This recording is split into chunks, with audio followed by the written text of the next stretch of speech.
Bienvenue à vous dans cette vidéo pratique dans laquelle vous allez pouvoir tirer des apprentissages de vos échecs. Pour ce faire, je vous invite à vous munir de votre livret d'exercices et on va pouvoir commencer tout de suite ensemble. Pour ce faire, on va déjà parler finalement du processus que vous allez pouvoir opérer de vos objectifs passés aux nouveaux engagements que vous allez prendre après avoir tiré finalement les leçons, les apprentissages majeurs de l'échec de vos objectifs. Ok, donc pour ce faire, vous allez voir déjà que je vous propose dans ce livret non pas quatre, mais 3 tableaux.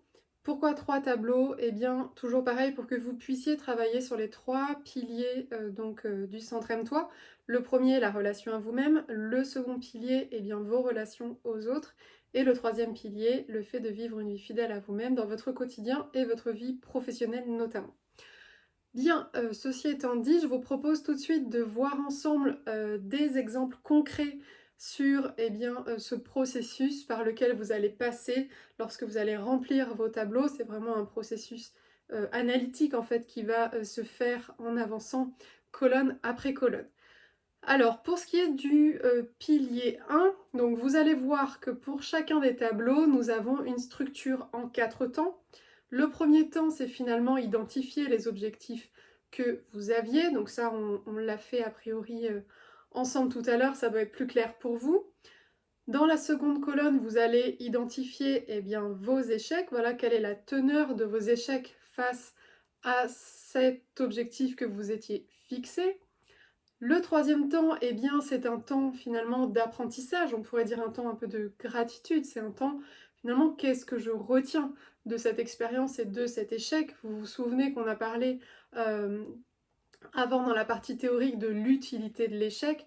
Évidemment, autant échouer une fois, c'est compréhensible, autant échouer à plusieurs reprises sans tirer des apprentissages de ces échecs, c'est là que ça peut devenir problématique, croyez-moi. Donc effectivement, le troisième temps, ce sera le temps de vos apprentissages. Et savoir, conscientiser, apprendre, comprendre, c'est bien. Mais si vous ne vous engagez pas à de nouvelles actions ou à de nouveaux comportements, rien n'y changera. C'est pourquoi la quatrième colonne est consacrée à vos engagements à venir. Voilà. Donc, si on voit ensemble sur le pilier 1, concernant les objectifs en rapport à votre relation à vous-même. Je vais vous donner l'exemple donc d'un objectif. Vous allez voir qu'il y a des suggestions de formulation pour vous aider à formuler vos réponses. Dans la première colonne, je voulais. Alors, je vous donne des exemples. Donc, je voulais arrêter de manger n'importe quoi. Ça pourrait très bien être votre objectif dans votre relation à vous-même. Finalement, donc là c'est la deuxième colonne où l'on va parler de l'échec. Finalement, je n'ai rien fait pour. Donc là, rappelez-vous de ce que l'on disait à propos de l'audace. On disait que finalement l'échec il est plus, j'allais dire cuisant, il est plus dur à vivre lorsque l'on n'a pas eu l'audace d'essayer. Mais c'est un échec quand même. Donc posez-vous aussi cette question de finalement, est-ce que j'ai posé des actions qui ont mené à un échec ou est-ce que je n'ai même pas eu l'audace d'essayer et je suis parvenue à un échec. Donc là, dans mon cas, on va partir du principe que je n'ai rien fait pour, finalement, je n'ai rien fait pour arrêter de manger n'importe quoi, donc c'est un échec sans audace. Troisième colonne, qu'est-ce que je retiens de cela? Quel est mon apprentissage? Eh bien, finalement, j'en retiens qu'il ne se passe rien sans action. Voilà l'apprentissage. Quatrième colonne, à quoi je m'engage maintenant que j'ai tiré cet apprentissage? Alors, je m'engage, et je le fais immédiatement, souvenez-vous plus tard, c'est jamais, je m'engage par exemple à donner à mes voisins tout ce qui n'a rien à faire dans mon frigo et tout ce que je veux m'éviter de manger. Voilà, c'est un exemple concret. Ensuite, je vais voir aussi avec vous, donc n'hésitez pas à mettre bien sûr la vidéo sur pause comme toujours pour remplir votre tableau. J'en profite toutefois pour vous rappeler que dans la partie, donc dans la quatrième colonne relative aux engagements, je vous invite à vous rappeler ces 4 conditions favorables à l'audace que l'on a vues ensemble dans la partie théorique. Je vous rappelle ces 4 conditions. La première, c'est euh, agrémenter, augmenter vos compétences et votre expérience. Donc est-ce que c'est ça que vous pouvez finalement faire dans votre partie engagement? Admirer l'audace des autres, donc voilà, vous inspirer de ce que les autres ont fait pour atteindre leur objectif. Est-ce que vous pouvez leur emprunter une méthode, une façon de faire, des habitudes? Ne pas être trop perfectionniste, hein, donc ayez un objectif bien spécifique. Regardez peut-être que finalement dans vos objectifs passés, l'objectif il n'était pas assez clair, il n'était pas assez précis, c'est peut-être ce qui a fait que vous avez échoué. Et enfin, la quatrième condition, c'est ayez l'audace d'essayer. Si je reprends mon exemple, je voulais arrêter de manger n'importe quoi, je pourrais très bien finalement me redonner ce même objectif et juste essayer quelque chose. Forcément, le résultat serait différent vu que là, je n'ai rien fait pour. Donc si, par exemple, je sais pas moi, je faisais ce à quoi je me suis engagée dans l'exemple que je vous ai donné juste avant, c'est-à-dire je m'engage à donner tout ce qui n'a rien à faire dans mon frigo à mes voisins, cette simple action que je fais immédiatement donnera forcément lieu à des résultats différents. Donc voilà, lorsque vous remplissez la quatrième colonne relative aux engagements, faites preuve de créativité, pensez à tout ce qui peut vous être utile et notamment à ces 4 conditions qui vont vous aider à avoir cette audace et à oser l'échec. Donc n'hésitez pas à mettre la vidéo sur pause pour remplir votre tableau. Et je continue avec le tableau numéro 2, donc relative aux piliers sur les relations que vous entretenez aux autres. Là encore, je vais passer en revue avec vous l'exemple qui est donné et avant de vous laisser remplir votre tableau. Donc, exemple d'objectif passé, je voulais apprendre à être moins timide. Finalement, colonne 2, je n'ai rien fait pour. Une fois encore, on voit que c'est un échec qui est lié à une absence d'audace, une absence d'action, donc forcément échec cuisant. Troisième colonne, qu'est-ce que j'en retiens? Eh bien, encore une fois, j'en retiens qu'il ne se passe rien sans action. Alors à quoi je m'engage? Eh bien, je m'engage, et le fais immédiatement, car plus tard, c'est jamais, je m'engage à m'inscrire à un cours de théâtre. Et pensez bien que lorsque vous êtes là, en train de suivre ce module à cet instant précis, mettez en place les actions auxquelles vous vous engagez, immédiatement, mettez la vidéo sur pause, faites une recherche Google, cours de théâtre et inscrivez-vous. Vraiment, faites-le, c'est important. À moins vraiment que ce à quoi vous vous engagez requiert d'autres moyens que vous n'avez pas en votre possession, là, tout de suite, maintenant. Mais programmez-le dans votre agenda et vous aurez d'autant plus de chances de pouvoir vous y mettre si c'est écrit quelque part, programmé, planifié, quitte à ce que ce soit éventuellement décalé, voilà, mais au moins ça ne sortira pas de votre esprit une fois la formation terminée. Voilà, donc ça c'était sur le pilier 2. Maintenant le troisième pilier, donc qui est en lien à votre vie quotidienne, votre vie professionnelle. Exemple donc que je vous partage, admettons quelqu'un qui aurait noté je voulais arrêter d'acheter plein de décorations pour mon intérieur. J'ai une cliente qui était comme ça et qui me disait que une grosse partie de son budget passait dans la décoration, donc admettons que ce soit ça. Votre objectif c'était ça, je voulais arrêter d'acheter plein de décorations. Finalement, le résultat et donc l'échec c'est quoi? C'est que je continue à acheter de façon compulsive. Bon, qu'est-ce que je retiens de ça?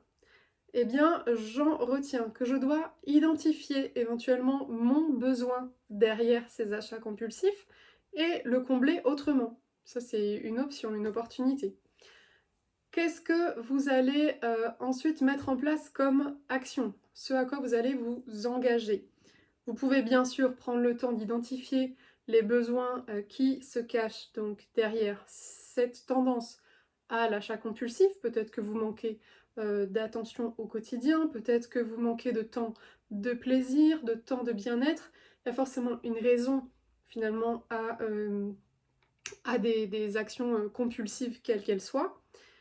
Donc ça c'est une première possibilité. Mais en parallèle, je pourrais aussi très bien m'engager à vendre un objet de décoration dont je ne me sers plus avant d'en acheter un nouveau. C'est un exemple d'engagement. L'essentiel, c'est que ce à quoi vous vous engagez vous ressemble, soit facile à faire, soit concret, et vous permette surtout d'avancer. Encore une fois, peu importe, même la plus petite des actions, la plus insignifiante, l'essentiel c'est d'avancer vers votre objectif pour que vous puissiez être fier du premier pas et ensuite à partir de ce pas-là, eh bien continuer à cheminer comme ça au fur et à mesure. Ok, donc prenez le temps vraiment de remplir ces tableaux avec vos objectifs passés, c'est important. Mettez la vidéo sur pause. Pour ma part, donc le deuxième aspect dont je voulais vous parler à propos de votre possibilité justement d'extraire des apprentissages de vos échecs, eh bien c'est d'aller regarder quels sont les points communs maintenant que vous avez pu lister finalement tous ces échecs passés, que ce soit des échecs relationnels, professionnels, etc., en tout cas dans l'atteinte de vos objectifs. Vous allez maintenant mettre le doigt sur ces points communs. En faisant donc cette mission d'écriture, encore une fois, que je vous propose sous les 3 volets, hein, pilier, relation à soi, aux autres et vie professionnelle. Pour chacun d'eux, vous allez, donc pareil, je vais vous donner un exemple, vous allez répondre à ces 2 questions. La première, vous allez passer donc en revue toutes vos réponses dans les tableaux précédents et vous allez vous demander finalement quels sont les points communs que je vois à mes échecs. Donc si je prends le pilier 1, je pourrais par exemple aboutir à la conclusion que le point commun de mes différents échecs, je sais pas, comment dire, objectif, perte de poids, meilleur sommeil, meilleure alimentation, enfin peu importe, tout ce qui pourrait avoir attrait à la relation à soi, meilleure gestion de mes émotions, plus grande acceptation de qui je suis, etc. Je pourrais parvenir à la conclusion que le point commun finalement de mes échecs, c'est que je n'ai pas de volonté.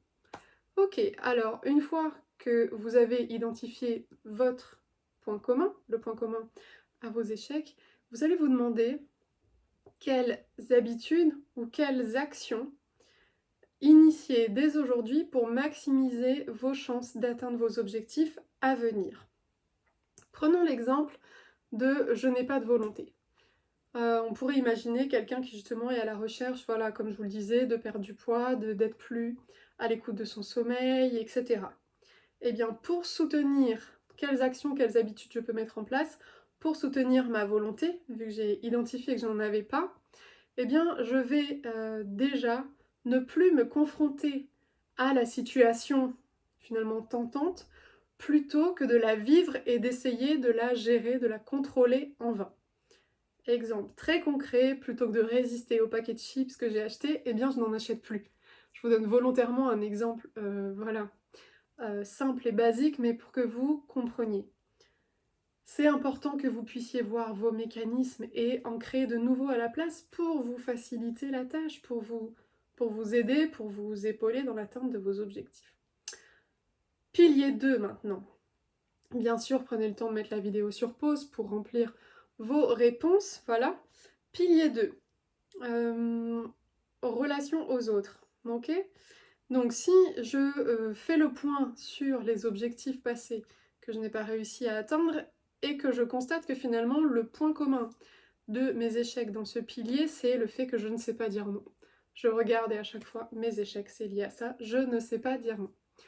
Ok, alors quelles habitudes, actions je vais pouvoir initier dès aujourd'hui pour maximiser mes chances d'atteindre mes objectifs à l'avenir, maintenant que je sais que le point commun de mes échecs, c'est que je ne sais pas dire non.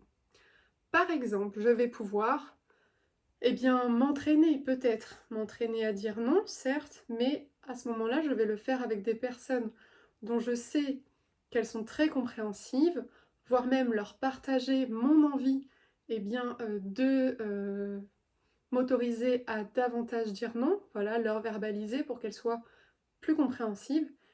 Et je vais le faire de cette façon régulièrement avant finalement de le faire avec d'autres personnes de mon entourage qui ont peut-être plus de caractère et qui vont opposer des résistances. Vous voyez, je vais me faciliter la tâche. En fait, l'idée, c'est vraiment ça. Pareil, si on prend le pilier numéro 3, donc en lien à la vie quotidienne et la vie professionnelle notamment, si je regarde mon tableau et les différents échecs que j'ai connus donc dans ce domaine-là, peut-être que je peux arriver à la conclusion que finalement le point commun c'est que je repousse sans cesse mes objectifs. Par exemple, je repousse sans cesse ma reconversion et les étapes pour y parvenir. Je vois qu'il n'y a que ça partout. Ok. Alors, quelles habitudes et actions je vais pouvoir initier dès aujourd'hui pour maximiser mes chances d'atteindre mes objectifs à l'avenir? Eh bien, par exemple, je vais pouvoir ajouter des sous-étapes à mes étapes intermédiaires qui sont encore plus faciles et moins engageantes pour avancer et ne pas rester bloqué ou immobilisé face à mes objectifs. Ou alors je peux aussi demander à un proche s'il veut bien être un peu mon garde-fou ou s'il veut bien finalement veiller à ce que j'avance dans cette démarche-là, voire même prendre un coach professionnel pour m'aider à avancer dans cette démarche. Vous le voyez, il y a vraiment beaucoup finalement à tirer de vos échecs passés, quels que soient les piliers qui vous intéressent aujourd'hui et dans lesquels vous avez envie d'investir votre temps et votre énergie. Donc prenez le temps de faire chacun de ces exercices-là et pour ma part, je vous retrouve dans une prochaine vidéo. Voilà, merci.